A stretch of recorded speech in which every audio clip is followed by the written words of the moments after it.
Welcome to the Upside Podcast, where we help you get unstuck in your life, in your business, by elevating your thinking and promoting meaningful change from the inside out. And I am here today with my friend, Michelle Zemi, and I'm so excited about the conversation that we are about to have. So meet Michelle. First of all, I want to tell you our story. So we were connected because we both record our podcast here at Studio USA. Yes. So we were introduced by Rick Davis. Yes. Who, as you have met him before on our podcast, but we connected and we just have a lot in common. It was such an easy, quick connection. We went and had a glass of wine. We did. And it just all started from there. And so what's funny is this episode, we're going to talk today about productivity hacks. I'm so excited. So this is going to be super practical. And all of these hacks are things that I do personally, and I think you do personally as well. Absolutely. Yeah, I recorded this episode as a solo episode, and I thought it was boring because it was just me. And I said, we need a counterpart to have a conversation around these things. I thought Michelle will be perfect. Yes. So I am geeky enough that who's the biggest geek I know? Exactly. It came to mind. Yeah, I'm kidding. Yes. Because, what's more fun than productivity hacks? So some of this stuff doesn't actually come supernatural to me. I've had to learn to think this way. Absolutely. And I think over time and in different seasons. It's true. Yeah. No, for sure. And you need the hacks more. And you do need the hacks more. And I think when you're in the throes of a top producing business and motherhood and all of your different spheres of life. Yes. Firing in all cylinders. I think one of the things I've learned is that hacks at home directly affect our performance at the office. Oh, gosh. And yes, versa, it is all so interconnected. It's so true. It's so true because if things aren't right at home, then it completely messes up how you are productive at work. 100%. Because then you're stressed and you're thinking about, even if it's dishes in the sink. Yes. It's mind clutter. Yes. As women, we worry about those things. We do. So you are an independent broker, Navi Realty. I am. And you're a top producing agent. You have a coaching company. I do. You're a mom of 3 and wife. My last kid goes off to college in the fall. I literally am counting the days. That's amazing. She said the other day, because we were laying out by the pool and it was so sweet and cute and we were having a little moment. She goes, aren't you going to miss me when I'm gone? And I'm really thinking, oh my gosh, I can't wait to go try. Maybe, but we won't know until we try. That's right. That's right. So a lot of my productivity hacks and things I have tried have come through the course of raising 3 kids. Because I got into real estate in 2008, that time frame, had a bunch of kids and said, let's just build a business, have some kids. And it's not a business, some kids. Yeah, in the middle of a recession and just see what happens. Sounds like a perfect plan. Yeah. So I'm still alive and they're mostly functional. That's amazing. Yeah. So it's good. So yeah, that's what we're going to talk about today. Okay. So we're just going to go back and forth. And some of these are going to be super practical. So these are a little bigger picture. Yeah. So Michelle, first hack is yours. Oh my gosh, your first hack. It doesn't have to be your best one. Just give it. Your first hack. This is we talked about this. This is my first one. It's probably my best one. It's my most favorite. It's Ed Mylett's Power of One More. I love Ed Mylett. And we could probably talk about that the whole show. We could talk about that show. Because he is amazing. And where you think the power of one more, it sounds so simplistic, but you can really purpose it into so many areas of your life. The power of, one more lift. He talks about that when he's lifting weights and things like that. If a set is 8, he does 9. Mm-hmm. The power of one more verse when you're reading the Bible. The power of, one more day, which is kind of where it came from with his father, which makes me weepy. So that's a story for another day. But yeah, the power of one more is so impactful because think about it from a business perspective. Mm-hmm. If you make one more call, is that 365 calls that you've made throughout the year? And a little thing, over time. And a little coaching tip. The rule of thumb is that it takes 50 phone calls, 50 interactions to result in a transaction. So if you do one more call every day, what does that do to your transactions? It becomes exponential. Yes. So Ed Mylett, if you're not familiar with him, he does have a great podcast. Listen to ours first. But absolutely. Yeah. Does have, for a secondary choice, has a great podcast. And he has a book called The Power of One More. He was a speaker at Family Reunion, which is Keller Williams' big national convention. Yes. For his keynote. Which is so beautiful. So beautiful. Yeah. Okay. So I'm going to go with one of my favorite hacks. This is very practical. Okay. And that is that I make breakfast for the week every Sunday. And this has changed my life by doing it. It's impressive. It is impressive. Thank you so much. Thank you very much. I do feel like it's impressive. It is because first of all, do you like breakfast? I never used to, but since I work out so early in the morning, I do actually like breakfast. So I'm starving. Yeah, about 7:30. So I do have to eat. And I have started over the last year and a half prioritizing my protein. In my old age, I have to view my health and nutrition goals differently. So I don't necessarily always count my macros. But yeah, I love about this hack is I make a ground turkey and egg casserole on Sunday. I can whip it out in less than 15 minutes. It's very fast to make. It's very simple. And then I put it into little bags. And I know all of you that really don't want me to use I know, like the plastic. I know. It's okay, though. It's a thing we're not, I mean, You got to pick and choose. you got to pick and choose. So Yeah. I use the little plastic baggies. So that way, whether I'm at home, I've got pre-portioned That's so good. deals, or I take it to the office. And so I know that every single morning, my breakfast is high protein, it's low calorie, it's easy, That's it's so good. ready to go. And I just take it and go. So it's ground turkey, it's eggs, it's egg whites, it's cottage cheese. If you don't like cottage cheese, I promise just throw it in there. You won't even know where. Seasoning, and that's it. But that's so good because it keeps you, if you're not a breakfast person, it keeps you from like going to the powdered sugar donuts or the graham crackers or something like that. Drive through. Yes, at 10 o'clock in the morning when you realize that you're ravenous. Because when I work out, I'm not a good breakfast person. Yeah. So that's good. That's huge. Okay. I love that. So that one, it's changed my life. I like it. Okay, let's get next one. Okay, so my next one is the 2-minute rule. Okay, let it. Dan Martell. Yes. If you look at your list of things to do and something pops up and it's going to take less than 2 minutes, like a social media post, just do it.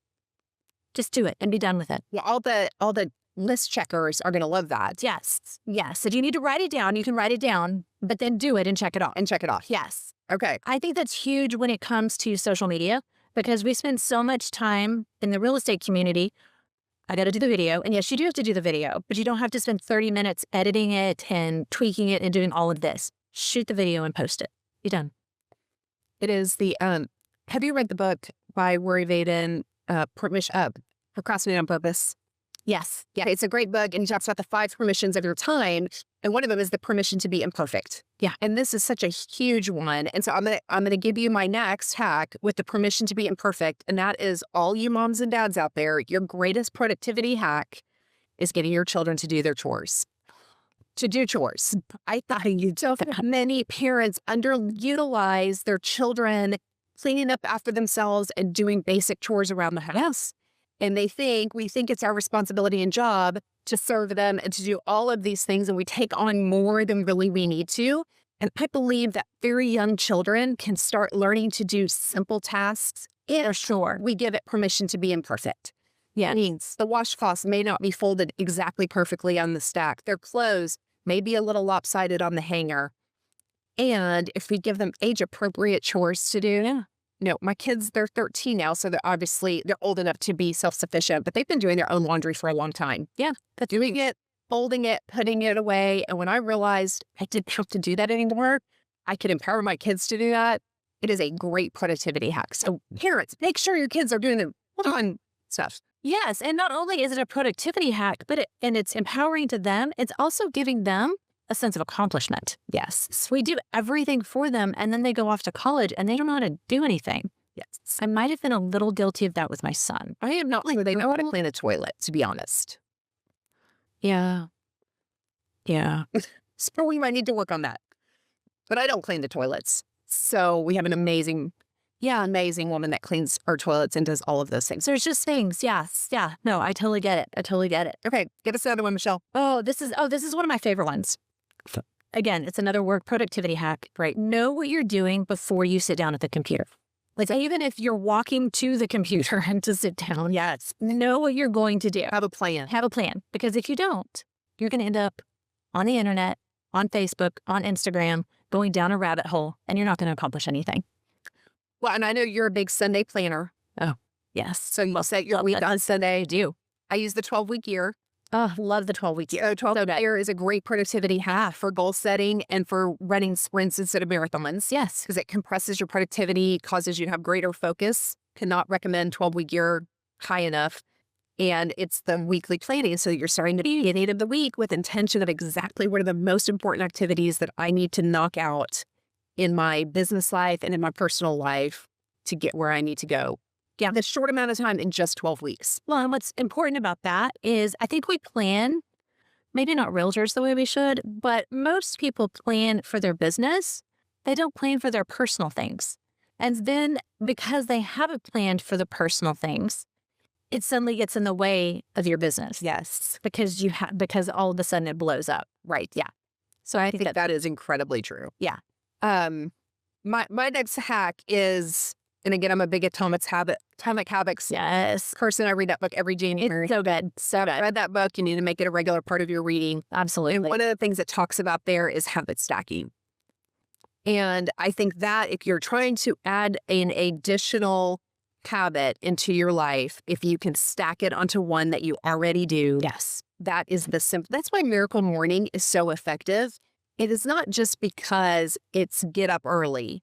And that's what my message today about what time you get up. But the message is everybody's getting up. If you can just move that back and add one thing, master that, add another thing, master that, it will become your greatest time of productivity because it's uninterrupted. Yes. And there are very few times during the day that we can truly say we're uninterrupted.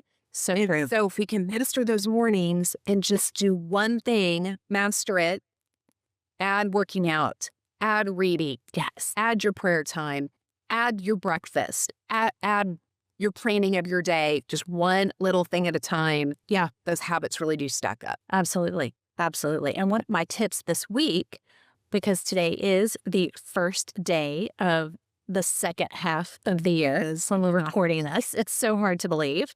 So you have 184 days left in the year. So take that 184 days and implement a system. Pick one system that you need for your business, whether it's your database, some of your lead gen strategies, and implement one thing. You can do that over the next 6 months and you'll really see some productivity. Well, I think so many times we get stretched so broad that we start knocking off a little bit of this and a little bit of that, a little bit of this, a little bit of that, and we don't actually make any progress on one thing. Because we're trying to do everything because it all seems fun. Yeah. Yeah, we get excited. And that's the beauty of 12-week year. Yes. Is and I do 12-week year, one production goal, one systems goal, personal goal. Perfect. And that way you're knocking off a system every 12 weeks. Yeah. Or maybe it takes you two to really get that. Yeah, it depends on the system. Depends on the system. That's awesome. Yeah. That's awesome. What's your personal goal this time? Have you decided yet? This is actually my planning week. Okay. That's right. You have a whole we're planning. Yes. My personal goal for Q2 was to do a full unassisted pull-up. How'd you do? I still can't do. I made progress. Okay. And I had a shoulder issue my last month. So I haven't decided if I'm going to carry that goal over. Yeah. I'm really close, actually. Okay. So I use that assisted pull-up. Yeah. Paid at the gym. Paid on and takes that amount off your butt. Okay. I always use the little, like the little band, and you would pull up with that. Oh, I've never used a band, but I'm sure it's the same. Yeah. Goal. So I'm actually really close. So I may just continue that into Q3. I haven't totally decided that yet. Love that. I have issues with my shoulder regularly, so I also feel like that's reason why I had the shoulder issue. So I can't. Yeah. I'm not sure if that's the most important thing I'd be doing right now. Well, I'll be rooting on because I'll let you know doing pull up. Yeah, it's tough. Love that. What's your next hack? My next hack. Let's see, which one do I want to go? Oh, permission to quit. Oh. In certain areas. Not everything, people. No, not everything. Okay. What are we going to quit, Michelle? Okay. Someone introduced this to me a while back. I'm really bad. I love to read books, business books. Okay. Love to dig into them. But then sometimes you're like halfway through and you're just done with it. And then you force yourself to keep reading and you don't enjoy it. You don't get anything from it. And a friend of mine said, quit the book once you've gotten what you need to get out of it. Because sometimes everything that you need that was intended for you is in the first couple chapters. Well, I think sometimes I get the word count. There is that. There is. Sometimes we need to hear things over and over. Yeah, that's really good, though. Yeah, but if you start finding yourself, like, there's been times when I've read a book and I start and I read like the first 7 chapters like in 2 days because it's so good. Yeah. And I'm talking like business books. And then it starts to drag for you.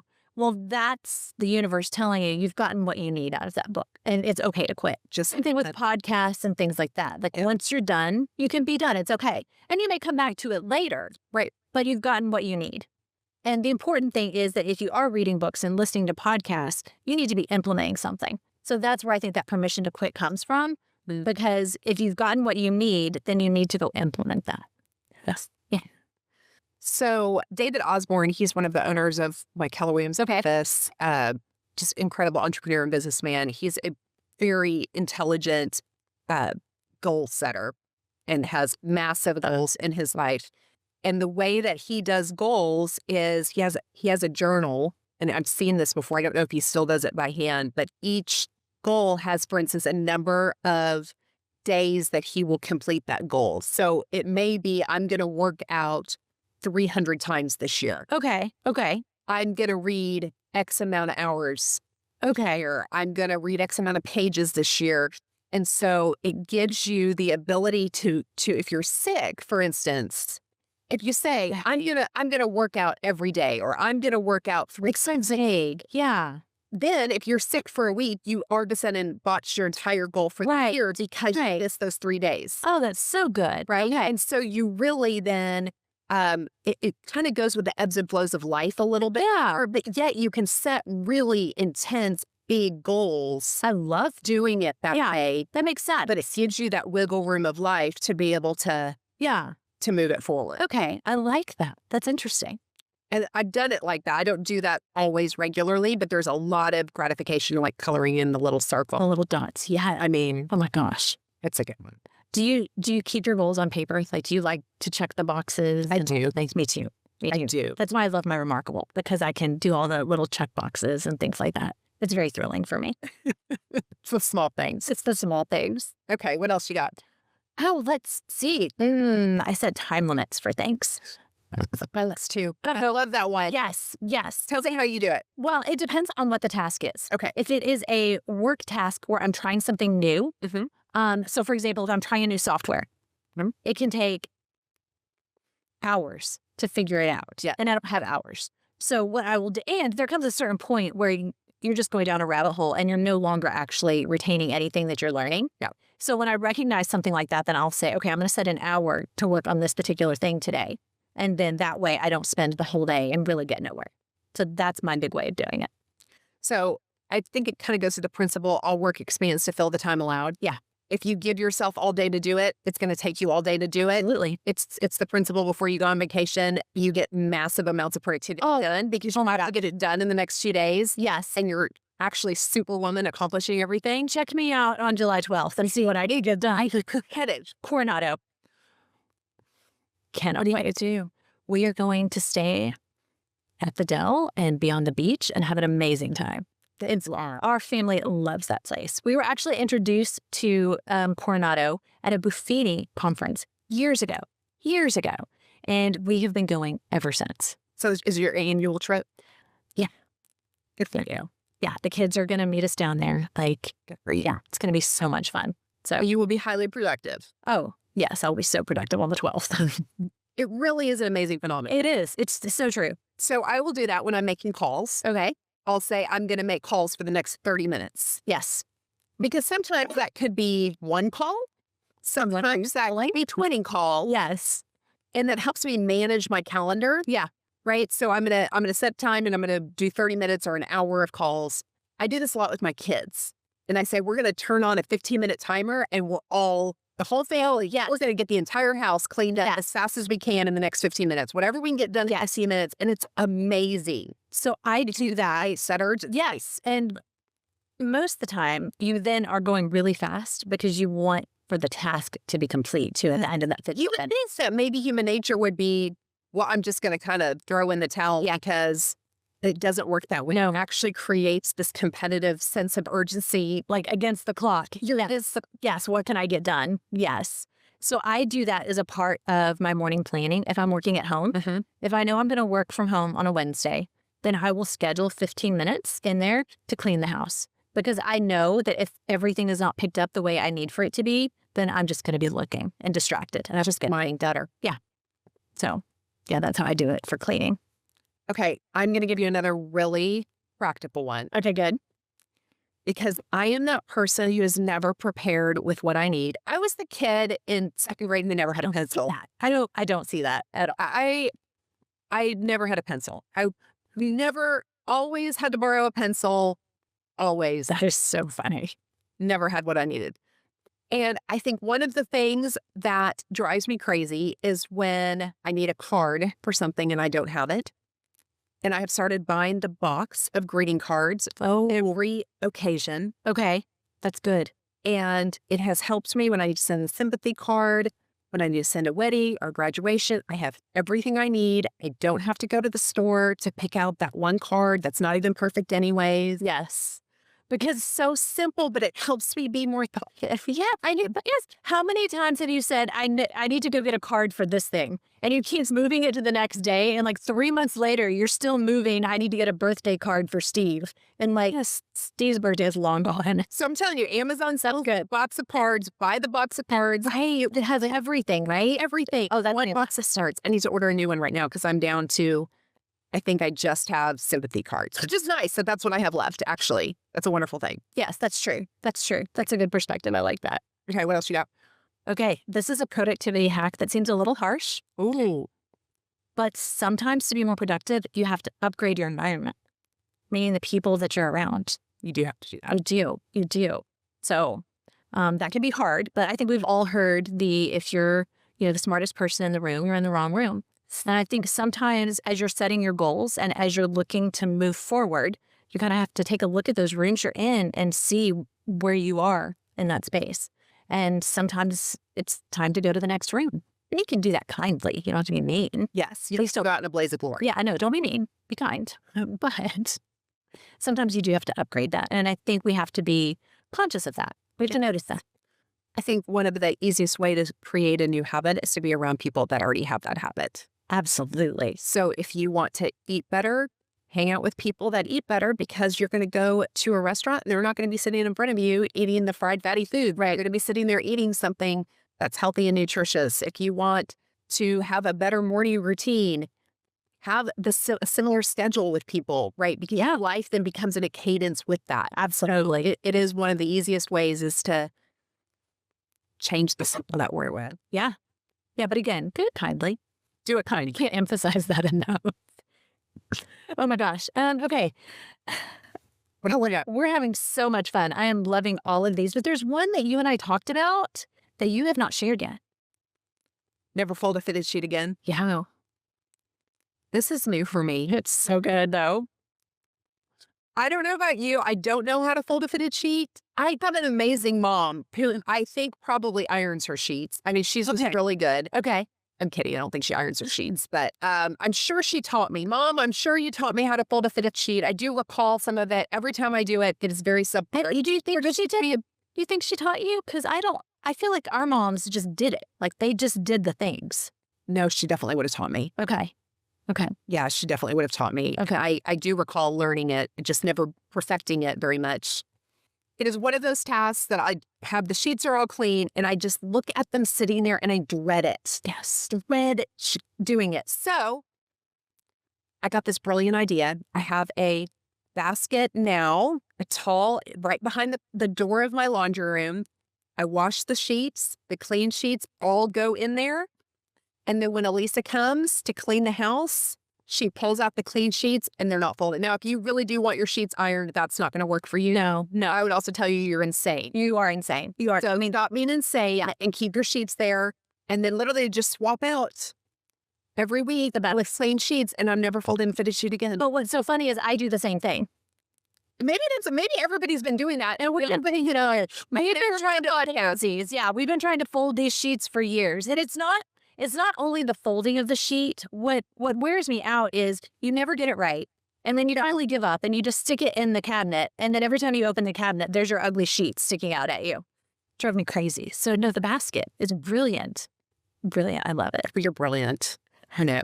Who knew? Okay, so maybe we changed some lives today. Or maybe you were listening to this going, duh, idiot does that. Like, what took you so long?